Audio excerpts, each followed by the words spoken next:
It was almost midnight in late August in Northport, Florida, when a woman's cries for help rang out across Malicoat Road. And banged on our door and rang the doorbell, screaming, "I need help, I need help." By the time neighbors awoke to investigate, she was gone, compelled off the street and back into her home by her killer. Police arrived to catch the suspect in flight. Unfortunately, for two of the street's most popular residents, it was too late. Police made a horrific discovery. The beginning of a story that would be hard to imagine were it not true.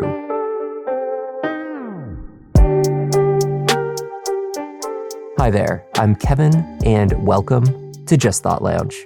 Today's case is about a selfless couple motivated by compassion and good intentions, who made a choice that was met with betrayal, abuse, and rage. Let's take a look.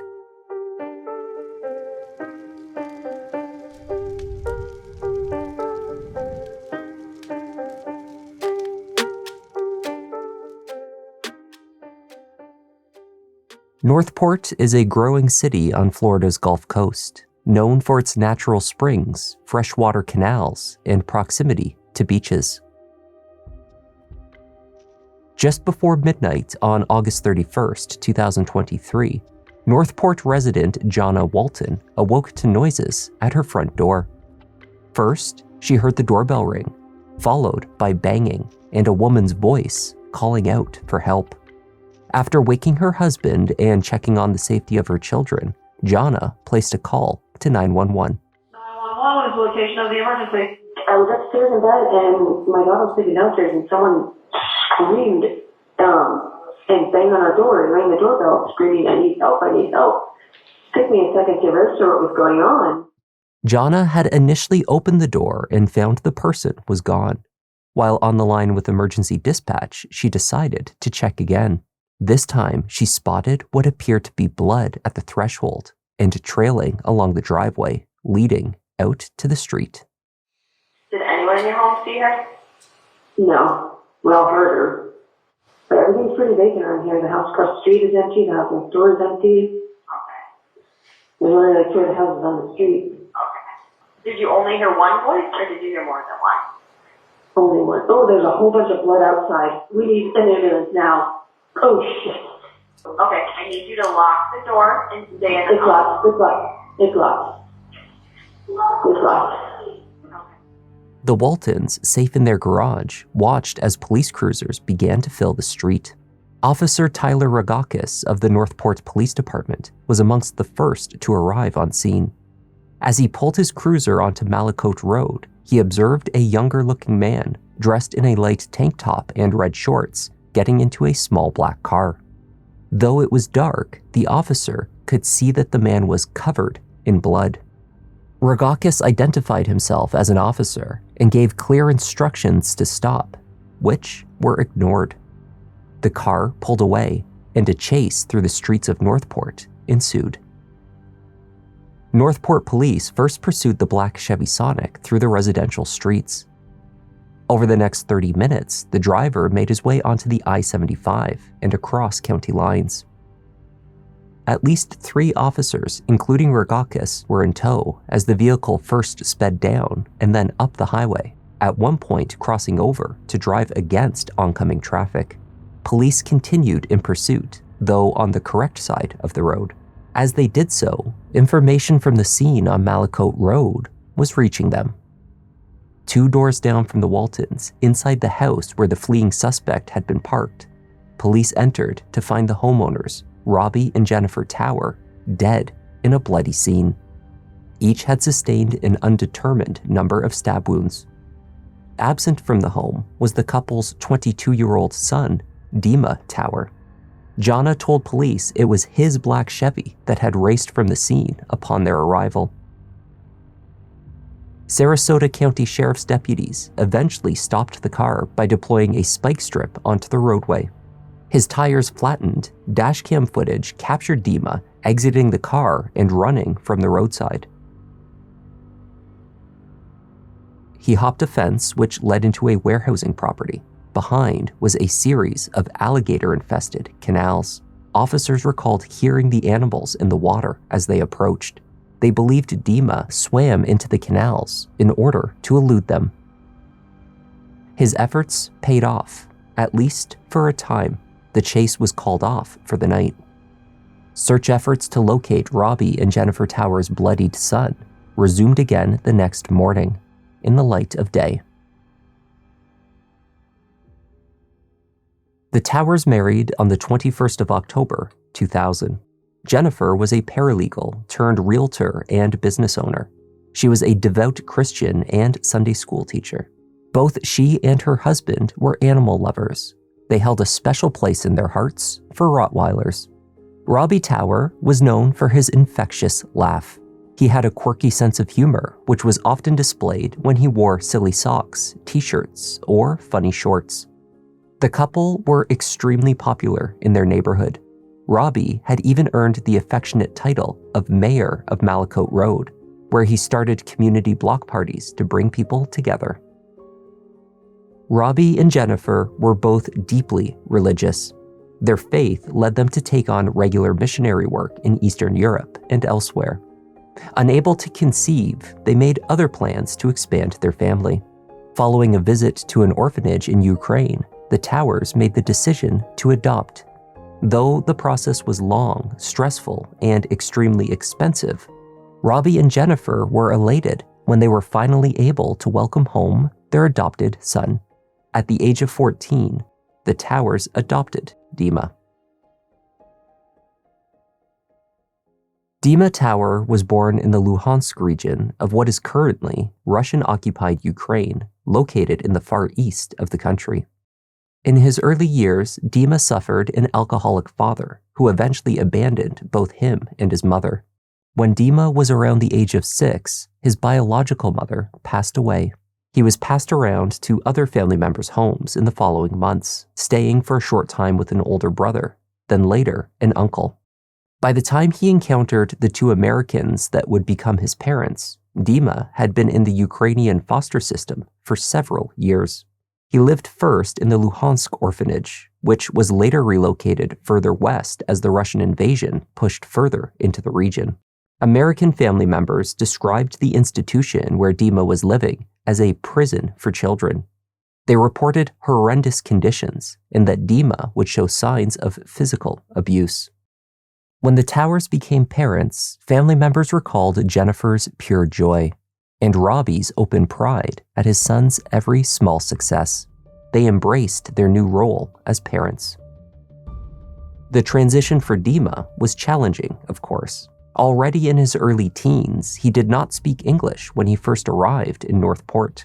High school classes were problematic. He dropped out of school entirely in 10th grade. Nonetheless, the family made memories, taking trips across the country and celebrating milestones. They posted with pride images of Dimma receiving his American citizenship, though more challenges laid ahead for the Towers.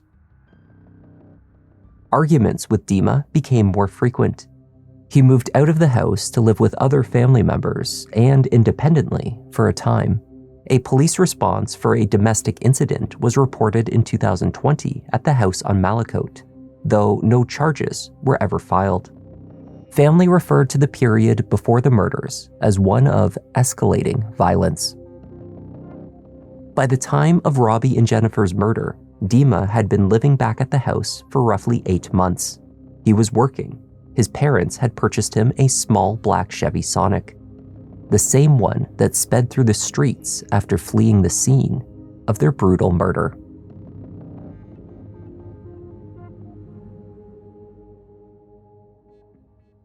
The medical examiner found 68 penetrating wounds on Robbie.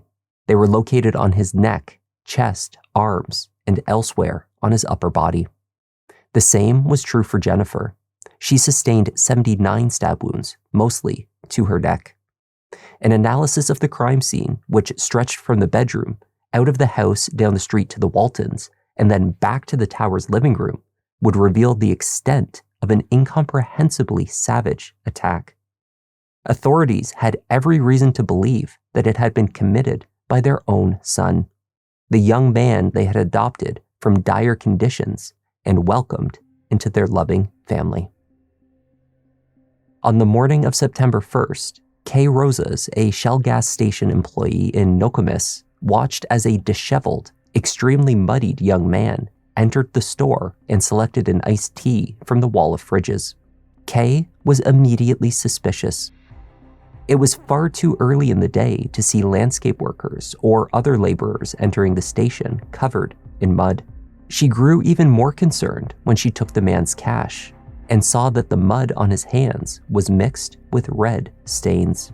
She spoke to him in English, then Spanish, and had no reply. Police entered the store in search of Dimma Tower only minutes later.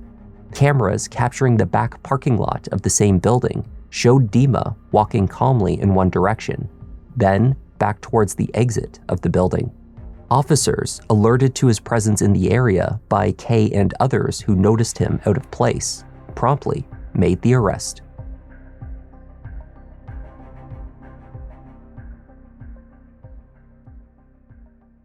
When Dimma sat down with detectives, he was asked to explain how and why the murders had taken place. Well, something happened last night. Either you guys argued. There's a lot of things that happen. On the first point, how the attack happened, forensic experts on scene had already deduced the answer. Blood evidence showed what was likely a surprise attack in the master bedroom. Robbie, a considerably larger man than his son, was caught unaware as he slept. Where did it start? The bedroom? The living room? Yep. Was your dad sleeping? Yep. Did you guys have a fight prior to this? No. There were signs of an intense struggle in the bedroom, against the north wall and then leading into the living room, where Robbie was eventually found. So your dad starts getting up out of bed? No, he wasn't. He was sleeping. Okay. And you stabbed him? Yep. Do you remember how many times? Countless. I'm sorry? Countless. Countless times? Did he ever get out of bed? Yeah. And then what? Did you push him against the wall? Or did he fall? Just bleeding out. Going around the house. Trying to fight me back. It seemed logical that Jennifer would have awoken as this occurred. Perhaps she had attempted to intervene. Already injured, Jennifer made her way out of the house, across the lawn of the vacant house next to hers to reach Jana's front door. The trail back across the driveway showed her return trip.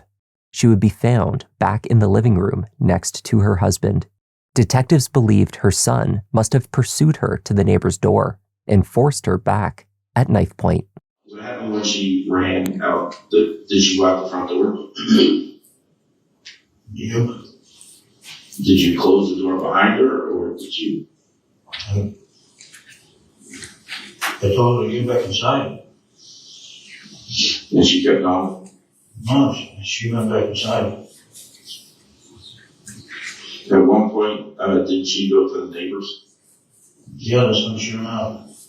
Was your dad at that point? Dad? Did you go back out there to get her? Or? Yes. And you yelled at her? No, I said, yeah. Mm-hmm. Where was she at that point? Do you remember? He was in the driveway, front door, or what? Driveway. Dimma explained that he instructed his mother to return to the house, and she did. She sat for a time on their sofa, listening to her son air his grievances. When he had completed his monologue, he killed her. You were talking to her? Yeah. What was she saying back? Pretty much nothing. She wasn't crying, pleading for her life or anything? She was. She was. When detectives asked what had motivated Dimma to so brutally murder his parents, he offered several responses.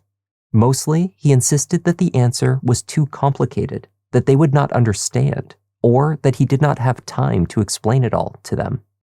Perhaps the clearest and most honest response he offered was encapsulated in a single word: rage.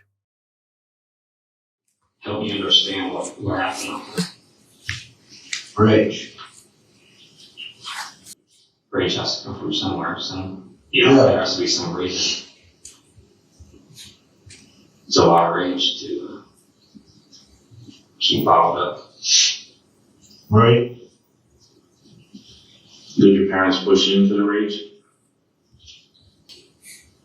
We won't live like family anymore. They weren't family anymore? Yeah. Did they change? We've been through so much shit. Yeah. Been arguing and going back and forth. About what? Family issues. So have you had these thoughts for most of your life as a... No. No. Just came up because of all the anger and all the... Yeah, I want to go back to the grind. Yeah. That's the reason that... Did you ask them, did you say that to your parents that you were going to go back to Ukraine, and did they put up a fight with you or something? No, it's not that. No. Dimma denigrated the United States. He no longer cared for his adopted family or country. He was angry and finished with all of it. The 22-year-old presented no plan to return to his home nation, which is still at war. Nor did he offer any explanation as to why his parents would have stopped him seeking his life elsewhere, only that he had fallen out with them. They were no longer a family, he said. Robbie and Jennifer argued frequently. Often their disagreements were about him. In these exchanges, if either parent defended his behavior, it would be Jennifer. Robbie, Dimma claimed, accused him of ruining his marriage. What was the reason to kill your parents? Marriage. Well, can you give us one reason? I don't like him. Dimma contemplated the murder in advance. He recounted thinking about killing his parents when he returned home that night, first as he sat in his car, then as he went into his bedroom and had some whiskey. So were you having those thoughts when you were in the bedroom tonight? Yep. Did they start while you were in the car? Yep. So you start having the thoughts in the car, you go into the house, you go into your bedroom, you continue to have the thoughts, and what happens with that thing? Well, you know what? Yeah, but did something trigger it, or did you just say, I'm doing it? I'm doing it. So you go over to the kitchen and you get the knife out of the butcher block? Yeah. And then you went right straight to your dad? Mm-hmm. Did you pick your dad because you knew that you have to disable him first? Yeah. And was mom sleeping in bed next to dad? Yep. Sounds crazy, doesn't it? Well, it's your story, so. No, it's still a pretty easy story. 2 knives were used in the attack. One was found behind a bedside table. Dimma claimed this one slipped and he lost it. Instead of ending the attack at that time, he went into the kitchen, retrieved a second knife, and resumed stabbing his parents. Investigators found dirtied water on the counter next to the sink in the kitchen, as well as a towel. Near to the sink was a knife block, where DNA from the handle of a second knife was matched to Dimma. Though it appeared to have been washed off before being placed back in the block, some blood remained on the blade. Dimma was held at the Sarasota County Jail awaiting his trial. At first, he was charged with 2 counts of murder in the second degree and 1 count of fleeing law enforcement. Though it was clear from the statements Dimma made to detectives and the prolonged brutality of the murders that, barring any mental health considerations, the crime had been contemplated in advance and throughout. The grand jury therefore indicted Dimma Tower on 2 counts of first-degree premeditated murder. He went to trial in November 2025. He was fed up with this country and the bullshit that this country had to offer him. And his parents, they were a part of that. And he didn't like them as people anymore. And so he knew he would kill them. Dimma's troubled childhood, much of which was spent as a mistreated orphan, was not deemed relevant to the proceedings. If the details of his past overseas were off limits, so too were references to his aggressive behavior after moving to Northport. Old classmates recalled his creepy, antisocial behavior. He had been withdrawn, hiding alone in the nearby woodland. When engaged, he was a bully. Family said Dimma had a love of boxing, but only because he loved to hit things. Robbie and Jennifer's selfless intentions towards their adopted son were no match for the anger that he already carried with him, they said. I'm basically a nobody coming from nowhere. That's what Mr. Tower said. This trial is going to be a little bit different. If you're expecting that I'm going to stand here and say that Mr. Tower is not guilty of anything, you would be incorrect. We talked during jury selection about different levels of murder and different levels of homicide.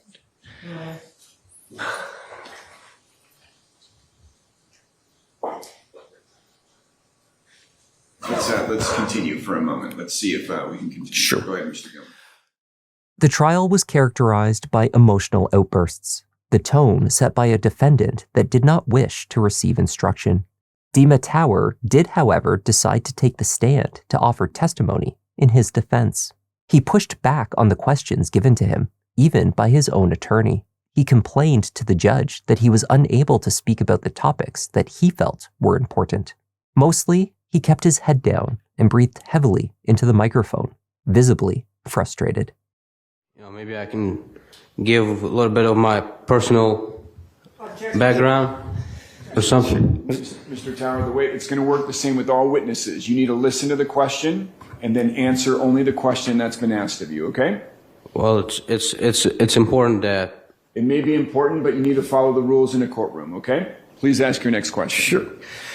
Did you go to school here in Sarasota County?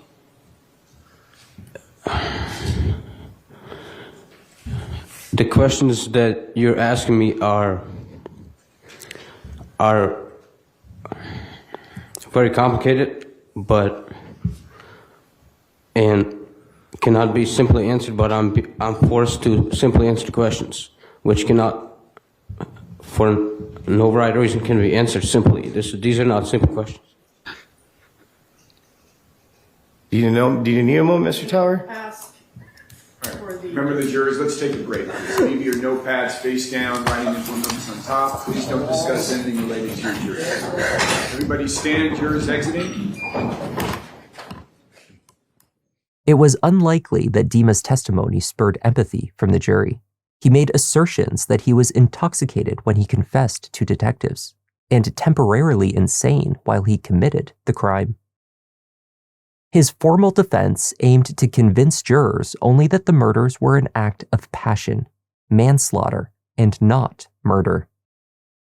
Though his testimony made clear that even if he had not planned the murders, he had contemplated committing them in advance. Do you remember talking with them about multiple times having thoughts of killing your parents? Yeah, I only had those thoughts a couple times. Okay. Did you ever have a plan in place to make that happen? No, I did not. Okay.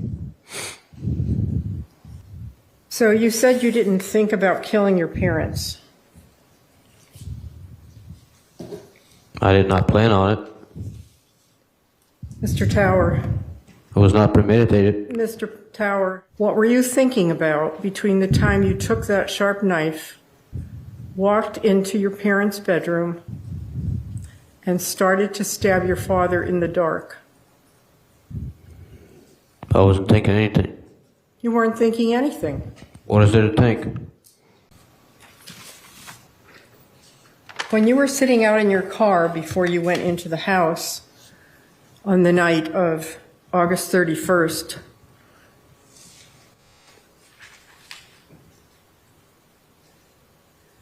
Did you decide to kill your parents before you walked in? Yes. I don't have anything else. Thank you, Your Honor. The jury returned with guilty verdicts on all counts. During the sentencing portion of the trial, Robbie and Jennifer's loved ones were given an opportunity to speak about the couple's many admirable qualities, as well as the impact of their loss. They had a love for the Ukrainian people. And so I was not completely surprised when Jen told me about Dimma. She beamed. I can promise you that she could not have loved you more, Dimma, than if she gave birth to you herself. They chose to love Dimma and to bring him into their lives. They wanted to make him a somebody and gave him their name. Robbie's father used his time to speak of vengeance. He wished, against the court rules, to address his grandson directly. Dimma, look at me. No, sir. Go ahead and direct your comments to me, okay? I would like him to change his name while he's in jail. I don't want him to use my name anymore. I don't want him to be associated with us. And a lot of things I want to say to you, to him. Take your time. I don't believe you'd allow it, so I'm just going to leave it at that. I don't think I could go any further. Dimma was given one last chance to speak in the hope that he would express some remorse and, in doing so, offer some form of closure to his family. He was unable to do so. In a bizarre and confusing statement about taking responsibility, he appeared to try to place blame upon his grandparents, specifically Jennifer and Robbie's fathers. And my apology in this is that nobody want to be held accountable for their actions. And I'm being held accountable for the actions of grown men. So my apology is that I have to be responsible for what Oscar did to his children and what Phil did to his children. And how can I apologize for the mistreatment that Oscar, as a stepfather. All right, I'm going to have the defendant removed from the stand. He's choosing not to give an apology.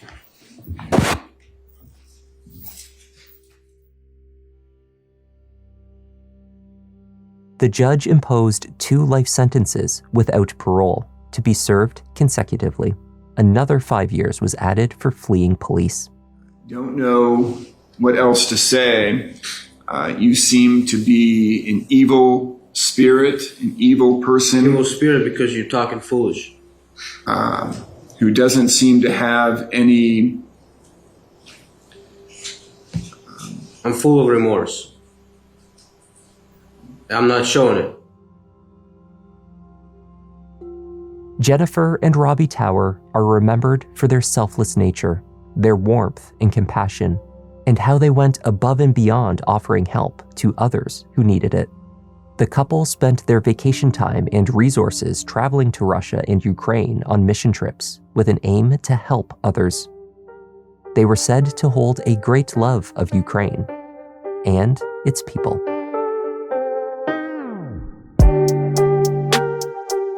And that was the tragic case of Robbie and Jennifer Tower. Thank you for joining me, and a special thanks this week to Herma Ascari, Kor, Matt Avery, Tet Louise, and Erica Torres for joining our Sherlock Holmes membership. It's great to have you in the lounge. I'm Kevin, this is Just Thought Lounge, and I'll see you in the next one. Doing all the research, keeping it objective, always been effective. Can say he got a knack, pick of the litter. You see how Newton got his back. Yeah, the content that you need, this could be a new sign. We talk in the comments, they jot in a few lines. Tune in and hit like, love that, it's too kind. Feels like the whole world is online for true crime. Watch him on the run, but it's not a race. Really hard to disappear, poof without a trace.